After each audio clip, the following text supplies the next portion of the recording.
नमस्कार, मैं अभिषेक उपाध्याय। आप देख रहे हैं टॉप सीक्रेट। ब्रजेश पाठक के घर में एक मीटिंग होती है और वो मीटिंग यूपी का सियासी तापमान बढ़ा देती है। ब्रजेश पाठक के घर में 9 साल के भीतर पहली बार ऐसा होता है। ब्रजेश पाठक की बात तो छोड़िए, किसी डिप्टी सीएम के घर पर कोई कोर ग्रुप की मीटिंग हो, 9 साल में पहली बार ऐसा होता है और उसमें योगी आदित्यनाथ नामौजूद रहते हैं। मैं आपसे बार बार कहता हूं कि इस समय जो डेवलपमेंट हो रहे हैं, कुछ भी अनायास मत समझिएगा। हर एक तस्वीर बहुत कुछ कहती है।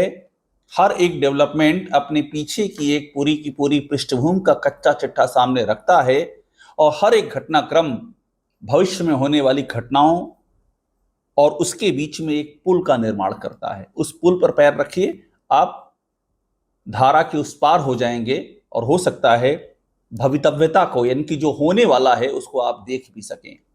तो मुद्दे पर आते हैं। 9 साल में पहली बार एक डिप्टी सीएम क्या कोर ग्रुप की मीटिंग, जो आज तक नहीं हुआ वो अब हो गया। सीएम आवास पर 5KD पर यह कोर ग्रुप की मीटिंग समझ में आती है। बीजेपी के दफ्तर में कोर ग्रुप की मीटिंग होती, समझ में आती है।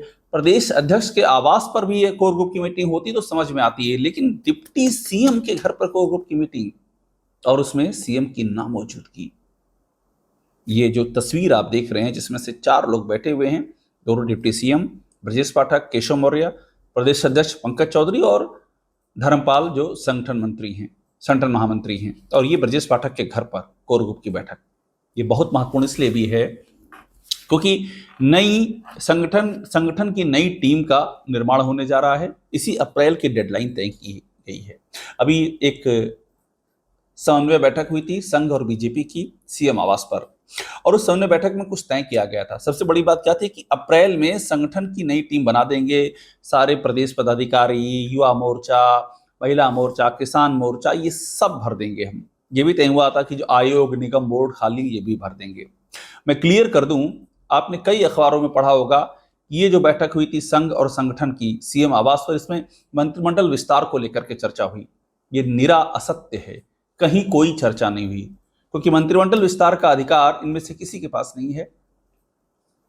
इनमें से किसी का मैंडेट नहीं है कि वो बताएं कि कौन मंत्री लिया जाएगा, कौन मंत्री हटेगा। ये इनको भी पता है, संघ के प्रतिनिधियों को भी पता है और संगठन के लोगों को भी पता है। सरकार, संघ, संगठन और सरकार के बैठे सबको ये मालूम है।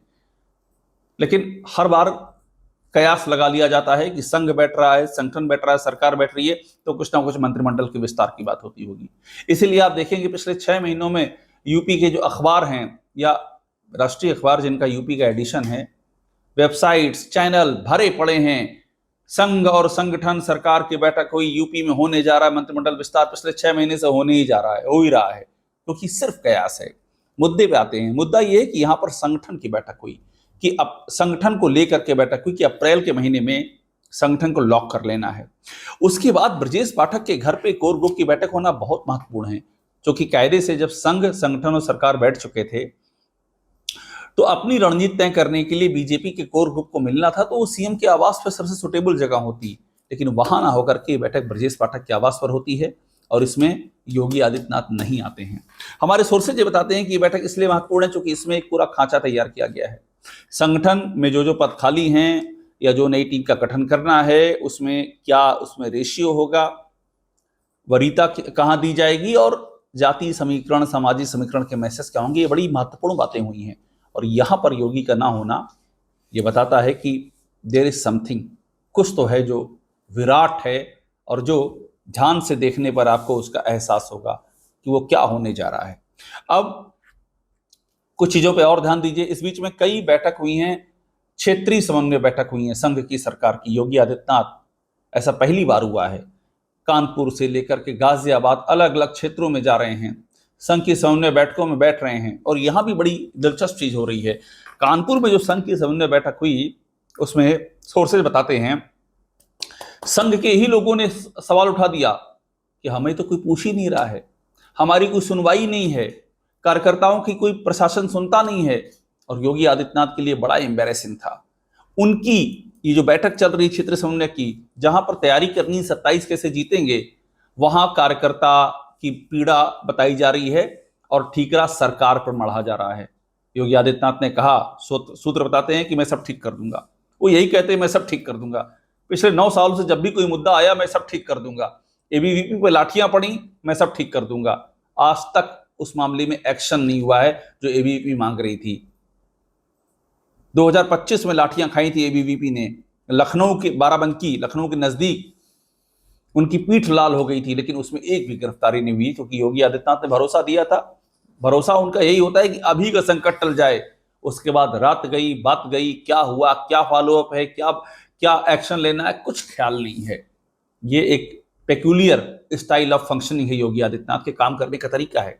उन्हें कुछ नहीं पता रहता है कि आगे किसी इशू पर क्या होना है, इसके पहले क्या हुआ। जो परियोजनाएं की बात करते हैं उनका फॉलोअप क्या होता है, जो कथित तौर पे एमओयू से निवेश आता है वो जमीन पर आता है कि नहीं आता है, उसका फॉलोअप क्या है, कहीं कोई अपडेट नहीं है। कभी कहते हैं कि बांग्लादेशियों को पकड़ेंगे हम जो घुसपैठी हैं, डिटेंशन सेंटर बनाए जाएंगे, अखबारों में झमाझम छपता है, और उसके बाद सब गायब, सब ठंडा। किसी से पूछिए क्या हुआ बांग्लादेशियों को पकड़ने की बात का, जो अखबारों में बड़ी सुर्खियां पड़ी थी, किसी को कुछ नहीं पता है। अखबारों में छपा, कहानी आगे बढ़ गई, सब भूल गए, कोई फॉलोअप नहीं, कोई ख्याल नहीं। तो ये काम करने का तरीका है। तो ऐसे में ये सवाल उठ गया कि हमारी तो पूछ ही नहीं है। इस बीच में उत्तराखंड में मंत्रिमंडल विस्तार हो गया, धामी सरकार में 5 नए मंत्री जुड़ गए। ये भी एक बड़ा धक्का था योगी आदित्यनाथ की सरकार के लिए। योगी आदित्यनाथ की सरकार शुरू से ही भयंकर अंतर्विरोधों से घिरी हुई है। योगी आदित्यनाथ की किसी से नहीं बनती है, ये स्पष्ट है, स्वतः स्पष्ट है। ना अपने डिप्टी सीएम से, ना संगठन से, ना ही जो बीजेपी के विधायक, मंत्री, सांसद, सब में असंतोष। सब में असंतोष का मतलब ये नहीं कह रहा हूं कि 100% असंतोष, 100% तो कुछ होता ही नहीं है, मगर एक बड़े तबके में असंतोष। एक बड़ा, कई मंत्री धरने पर बैठ रहे हैं, कई विधायक अपना गुस्सा निकाल रहे हैं। कोई विधायक कह रहा है कि मैं 50,000 आदमी लेकर के घर घेर लूंगा। कहीं अपने ही डिप्टी सीएम, जिस शंकराचार्य को योगी आदित्यनाथ सवाल खड़ा करते हैं कौन शंकराचार्य हैं ही कि नहीं है, उनको उनके डिप्टी सीएम कहते हैं भगवान शंकराचार्य। ये इन स्थितियों में योगी आदित्यनाथ का शासन चल रहा है और उन पर प्रचंड जातिवाद और उनकी सरकार पर अखंड भ्रष्टाचार के आरोप हैं। ये काम करने का तरीका है योगी आदित्यनाथ का। और ऐसे में वे अपनी कैबिनेट में नए मंत्री का मामला तय करने की स्थिति में भी नहीं है। उनको कुछ नहीं पता है कि कब क्या होगा, क्योंकि उनसे दिल्ली इस मामले में, हमारी जानकारी कहती, अभी तक उनको कोई भी अपडेट ही नहीं किया गया है। अब बड़ी बात है कि ये जो तमाम सारी चीजें हुई हैं, इसमें एक दो चीजें और ऐड कीजिए। ब्रजेश पाठक ने अभी हाल ही में बटुक ब्राह्मणों का मुद्दा उठाया था, अपने घर पर 101 बटुक ब्राह्मणों का सम्मान किया। उन बटुक ब्राह्मणों का जिनकी चोटी खींच खींच के मारा गया, और आज तक योगी आदित्यनाथ की सरकार ने कोई एक्शन नहीं लिया। इतना बवाल हो गया, इतना हंगामा हो गया, लेकिन किसी पुलिस वाले पर एक एक्शन नहीं हुआ। यहां भी कहा गया कि योगी आदित्यनाथ की ये पेक्यूलियर टाइप की राजनीति, आरोप लगा गोरखपुर के जमाने से ही उनकी राजनीति के ध्रुव ठाकुर बनाम ब्राह्मण, और वो एक ध्रुव पर खड़े रहे गोरखपुर के जमाने से। मुख्यमंत्री बनने के बाद उनको विराट होना था, इन चीजों से ऊपर उठना था, लेकिन अभी भी आरोप लगा कि वो उसी ही पगडंडी पर चल रहे हैं जहां गोरखपुर में चलते थे। और ये जो ब्राह्मण विरोध की चिंगारी है यूपी में फैलती जा रही है। ब्रजेश पाठक, जिनके घर पे एक कोर ग्रुप की बैठक हुई है, इन्होंने न सिर्फ इसको हवा दिया, ब्राह्मणों का सम्मान किया, बटुक ब्राह्मणों का, और उनके हवा देने के पीछे भी एक वजह बताई जाती है।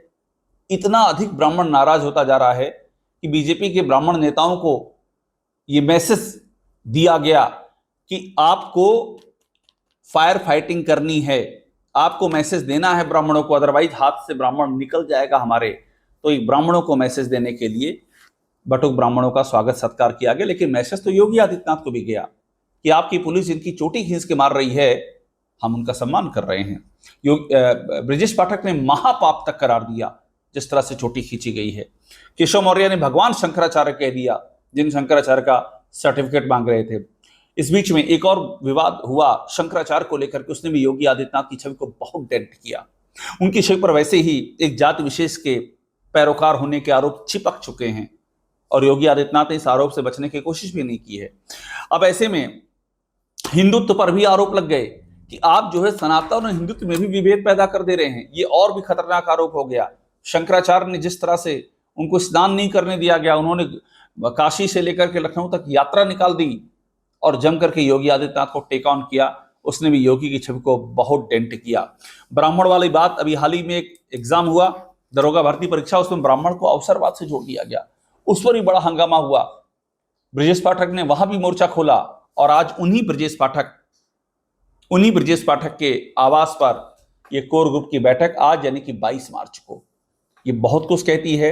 योगी आदित्यनाथ का ना आना भी बहुत कुछ कहता है। इस मीटिंग का संदेश बड़ा है, संदेश वृहद है। और यूपी जैसे स्टेट में जहां पर दिल्ली एक ध्रुव है, बीजेपी का किसी भी स्टेट में ऐसी सिचुएशन नहीं है, ना यूपी में, ना उत्तराखंड में, ना गुजरात में, ना राजस्थान में, ना एमपी में, ना छत्तीसगढ़ में, कहीं नहीं। ये सिर्फ यूपी में है कि यहाँ यूपी अलग ध्रुव है, दिल्ली अलग ध्रुव है। और ऐसे में घड़ी की टिक टिक बता रही है कि इस मामले का भी क्लाइमेक्स नजदीक आता जा रहा है। और ये जो कोर ग्रुप की बैठक ब्रजेश पाठक के घर पे हुई है, ये भी इसी क्लाइमेक्स की दिशा में एक बड़ा कदम बताई जा रही है। टॉप सीक्रेट देखते रहिए, लाइक कीजिए, इसे सब्सक्राइब जरूर कीजिएगा।